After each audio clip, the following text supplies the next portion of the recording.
Why breakout fail, అసలు breakout అనేది ఎందుకు ఫెయిల్యూర్ అవుతుంది అంటే కనుక మనకి 3 రీజన్స్ ఉన్నాయి సార్. ఒకటి false breakout, liquidity grab, retest.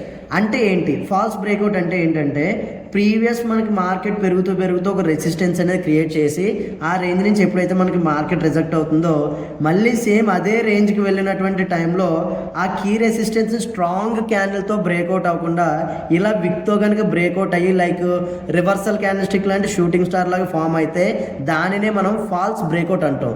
ఈ ఫాల్స్ బ్రేక్అవుట్ వలన మనకి ఫెయిల్యూర్ అవుతుంది బ్రేక్అవుట్ అనేది. లేదా లిక్విడిటీ గ్రాప్ అంటే మనకి మార్కెట్ ఒకసారిగా పెరిగి హయ్యర్ లెవెల్స్ నుంచి ఎప్పుడైనా రిజెక్ట్ అయిన తర్వాత మార్కెట్ ఎక్కడైతే ప్రీవియస్లీ సపోర్ట్ తీసుకుందో ఆ సపోర్ట్ తీసుకొని మనకి మార్కెట్ మళ్ళీ రైజ్ అవుతున్నటువంటి టైంలో మనం దీన్ని లిక్విడిటీ గ్రాప్ అంటాం. అంటే ప్రీవియస్ ఉన్నటువంటి లిక్విడిటీని మార్కెట్ అనేది గ్రాప్ చేసుకొని పైకి మూవ్ అయిపోయింది.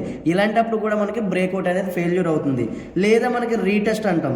రీటెస్ట్ అంటే మార్కెట్ ఎప్పుడైనా కంటిన్యూస్గా ర్యాలీ చేస్తున్నటువంటి టైంలో ఒక పాయింట్ ఆఫ్ టైంలో ప్రాఫిట్ బుకింగ్ జరిగి మార్కెట్ ఒక రేంజ్ వరకు వస్తుంది.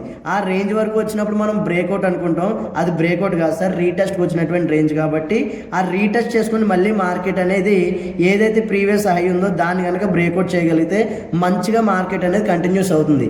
ఈ బ్రేక్అవుట్ అవ్వకముందు జరిగే ఈ రీటెస్ట్లో కూడా మనకి బ్రేక్అవుట్స్ అనేవి ఫెయిల్యూర్. నెక్స్ట్ ఎలాంటి ఇంట్రెస్టింగ్ వీడియో కావాలనేది కింద కామెంట్ చేయండి. Thanks for watching.